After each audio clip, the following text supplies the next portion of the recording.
Hello दोस्तों, मेरा नाम है पुलकित सिंह और मैं स्वागत करता हूं आप सभी लोगों का आपके अपने चैनल दी एकेडमिक्स पे। दोस्तों, आज हम इस सेशन में डिस्कस करेंगे कुछ बहुत ही इंटरेस्टिंग और नॉलेजेबल बातें। दोस्तों, वीडियो को एंड तक ज़रूर देखें, कोई भी पार्ट मिस ना करें ताकि आपका कॉन्सेप्ट मिसकंसेप्शन ना बने। तो चलिए हम स्टार्ट करते हैं अपनी वीडियो को और जानते हैं आज के सेशन में क्या इंटरेस्टिंग है। दोस्तों, आज हम पढ़ने वाले हैं अब्राहम मैस्लो के बारे में। तो अब्राहम मैस्लो कौन थे ये जानते हैं, उन्होंने क्या थ्योरी इन्वेंट की थी उसके बारे में भी अब हम आज पढ़ने वाले हैं। दोस्तों, अमेरिकन साइकोलॉजिस्ट अब्राहम मैस्लो थे। उन्होंने एक थ्योरी दी थी जिसका नाम था a theory of human motivation. तो ये कहीं ना कहीं ह्यूमन के डिसीजन मेकिंग से रिलेट करती है। एक हायरार्की है साइकोलॉजिकल नीड की। उन्होंने एक बुक भी लॉन्च करी थी 1954 के अंदर जिसका टाइटल था मोटिवेशन एंड पर्सनैलिटी। मेस्लो ने क्या कहा कि एक ह्यूमन के बिहेवियर में यानी कि उसके मोटिवेशन से रिलेटेड कि वो कब कब मोटिवेट होता है, किन चीज़ों को लेके मोटिवेट होता है, 5 कोर नीड्स बताए थे, यानी कि 5 कोर एलिमेंट्स बताए थे कि जो वो बहुत ज़्यादा उसके लिए इम्पॉर्टेंट है और वो सब में कॉमन होते हैं। तो चलिए जानते हैं अब्राहम मैस्लो की थ्योरी क्या थी। और हाँ, ये जो क्वेश्चन है हमारा पेपर 1 यूजीसी के पेपर 1 यानी कि हमारा जो जर्नल पेपर है उसके लिए बहुत इंपॉर्टेंट है। और दूसरा हमारे एम कॉम यानी कि जिसका मेन पेपर 2 है एम कॉम से रिलेटेड है, और जो मैनेजमेंट वाले बच्चे हैं उन लोगों के लिए भी ये बिजनेस मैनेजमेंट का बहुत इंपॉर्टेंट पार्ट है। इसमें से क्वेश्चन हमेशा बना है आपके पेपर 2 में, तो एम कॉम वाले और मैनेजमेंट वाले इस चीज़ का ध्यान रखें। तो चलिए हम जानते हैं अब्राहम मैस्लो की थ्योरी क्या थी, 5 कोर एलिमेंट्स उन्होंने क्या दिए थे। जैसा कि आप लोग देख रहे हैं कि what is Maslow hierarchy of needs. Maslow hierarchy of needs is the theory of motivation. ये एक मोटिवेशन की थ्योरी थी which state that the 5 category of human needs, human need की 5 कैटेगरीज हैं। उन्होंने अपने हिसाब से 5 कैटेगरी में ह्यूमंस की नीड को डिवाइड कर दिया। पहला क्या था? Psychological need. दूसरा था safety. Third is love and belonging need. Fourth one is esteem need and fifth one is self actualisation need.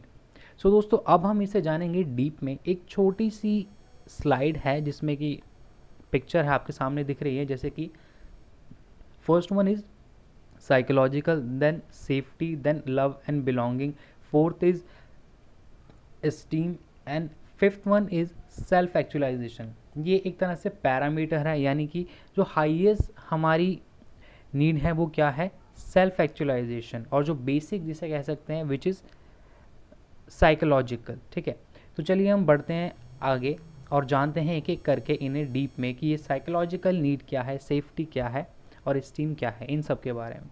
तो हमारी पहली जो नीड है साइकोलॉजिकल नीड, जो मैस्लो ने ड्रिवन करी, ये कहता है कि the most basic human survival needs including food and water, sufficient rest, cloth, shelter. जैसे कि अगर हम इसे लेमन लैंग्वेज में जानना चाहें तो एक इंसान के लिए मोस्टली क्या चाहिए? ऑब्वियस सी बात है, जैसे कहते हैं कि हम रोटी कपड़ा मकान, राइट। तो हमें एक इंसान को इसकी साइकोलॉजिकली क्या चाहिए कि हमें ज़िंदा रहने के लिए खाना चाहिए, घर चाहिए, ठीक है, कपड़े चाहिए पहनने के लिए। ये हमारी बहुत बेसिक नीड्स है। ठीक है, तो सबसे पहले इंसान की साइकोलॉजिकली क्या सोचती है कि मुझे एक खाने को मिल जाए, मुझे पहनने के लिए कपड़ा मिल जाए और मुझे रहने के लिए घर मिल जाए। तो ये पहली साइकोलॉजिकल नीड थी जिसको मैस्लो ने डिफाइन किया था। दूसरी है जिसका नाम है सेफ्टी। दोस्तों, सेफ्टी क्या है कि एक तरह की लोअर लेवल नीड है जिसमें कि इंसान को, देखो फर्स्ट में हमने क्या जाना कि हमें रोटी कपड़े मकान की ज़रूरत है, we need food, we need cloth, we need shelter, right. Second क्या कहती है कि हमें सेफ्टी की ज़रूरत है, एक इंसान को सेफ्टी की ज़रूरत है। अब सेफ्टी से मतलब क्या है कि सेफ्टी का मतलब है कि प्रोटेक्शन फ्रॉम वायलेंस, कोई मार धाड़ लड़ाई झगड़े से इंसान दूर रहे, ठीक है, थेफ्ट चोरी से, इमोशनल स्टेबिलिटी हो और वेल बीइंग, हेल्थ की सिक्योरिटी हो, फाइनेंशियल सिक्योरिटी हो। देखो तभी तो लोग हमेशा हेल्थी फूड खाने को प्रेफर करते हैं, आजकल लोग अपनी हेल्दी डाइट लेते हैं, राइट। और फाइनेंशियली स्टेबल रहना चाहते हैं, सिक्योर रहना चाहते हैं, ठीक है। जैसे कि आजकल बैंकिंग में हमेशा ई बैंकिंग में क्या आ गई? ई बैंकिंग आ गई, इलेक्ट्रॉनिक बैंकिंग है, जिससे कि हमारा फाइनेंस और सिक्योर होता जा रहा है, राइट। तो कहीं ना कहीं इंसान को एक सेफ्टी की ज़रूरत हो गई है। पहले हमें रोटी कपड़ा मकान चाहिए, ठीक है जी, हमें मिल गया। देन हमें सेफ्टी की नीड चाहिए, एक हायरार्की है, ठीक है। जैसे कि हमने पिछली स्लाइड में देखा कि एक पिरामिड बना हुआ था, right. Third one is love belonging needs. ये क्या कहती है, देखो कहीं ना कहीं एक इंसान क्या है, ये थर्ड नीड है, इंसान क्या है कि एक human is a social animal, तो हमें सोशलाइज होना बहुत पसंद है। जैसे कि आप लोग देखते हैं कि हम लोग व्हाट्सएप पे कितना सोशलाइज रहते हैं, लोग इंस्टाग्राम पे कितना रहते हैं, फेसबुक पे कितना रहते हैं, राइट। कि हमें दोस्तों की, यारों की, रिश्तेदारों की, सबकी बहुत ज़रूरत है। इंसान अकेला नहीं रह सकता, तो उसे सामाजिक होना उसका एक उसकी ज़रूरत है, उसकी नीड है। तो थर्ड में आपको वही डिफाइन किया गया है कि third level of Maslow hierarchy related to human interaction and are the last of so called lower need. एक तरह से एक लोअर नीड है ये। Among these need friendship and family bonds both with biological families, parents, siblings, children and chosen families, spouse and parents। वही बात है कि हमें दोस्तों की, रिश्तेदारों की, अपने माँ बाप की, अपने भाई बहन की, वाइफ की और अपने दोस्तों की, मतलब सोसाइटी की हमें ज़रूरत है। बेसिकली इस नीड में हमें यही समझाया जा रहा है, ठीक है। तो आगे चलते हैं, हमारी जो फोर्थ नीड है जिसका नाम है एस्टीम। अभी एस्टीम नीड हमें क्या कहना चाहती है, मतलब अब्राहम मैस्लो ने इसको क्यों डाला। The higher need beginning with the esteem are ego driven needs. यानी कि आपको सोसाइटी में क्या चाहिए, एक सेल्फ रिस्पेक्ट चाहिए, ठीक है, एक सेल्फ एस्टीम चाहिए कि आपको लोग अगर आपका नाम ले तो एक प्राउड से ले, ठीक है, कि आपकी समाज में इज्जत होनी चाहिए। जैसे कि कोई आप एज एन असिस्टेंट प्रोफेसर आप कहीं लगते हैं, ठीक है, तो लोग क्या कहते हैं कि अरे हाँ वो जो हैं वो असिस्टेंट प्रोफेसर है, तो आपको एक कहीं ना कहीं मेंटली वो इंसान आपको एक रिस्पेक्ट दे रहा है, ठीक है। या कोई अगर IAS IPS का एग्ज़ाम क्वालिफाई करता है, वो कल को उस पोस्ट पे जाता है, तो उनकी एक अलग ही रिस्पेक्ट होती है सोसाइटी के अंदर। तो इंसान को रोटी कपड़ा मकान के बाद क्या चाहिए थी, सुरक्षा चाहिए थी, उसे सेफ्टी की नीड होगी।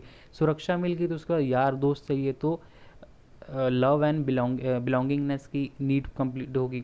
देन उसे समाज में इज्जत भी चाहिए, तो ये एस्टीम वो शो करती है, ठीक है। देन लास्ट नीड उन्होंने एक्सप्लेन की है जिसका नाम है सेल्फ एक्चुअलाइजेशन नीड।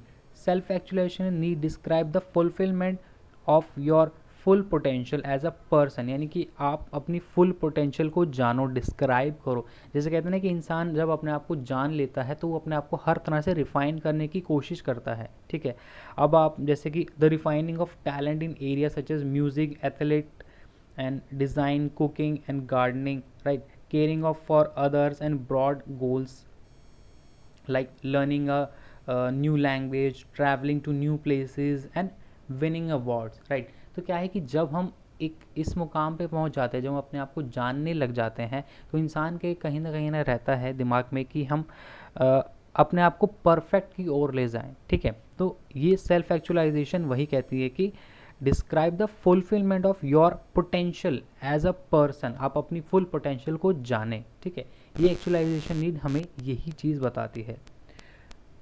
सो दोस्तों, मैं उम्मीद करता हूँ आप लोगों को ये सारी की सारी नीड बहुत अच्छे से समझ आई होगी। सो दोस्तों, मैं उम्मीद करता हूँ आप लोगों के लिए सेशन बहुत ही अंडरस्टैंडिंग और नॉलेजेबल रहा होगा।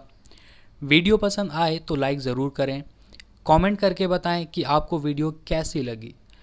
अपने फ्रेंड्स में वीडियो को ज़रूर शेयर करें और हाँ, चैनल को सब्सक्राइब करना ना भूलें। सो दोस्तों, इसी के साथ मैं पुलकित सिंह आप सभी लोगों से इजाज़त चाहूँगा। हम लोग फिर मिलेंगे एक नए सेशन में। तब तक के लिए take care of yourself and keep studying guys, and thank you so much. Thank you for watching.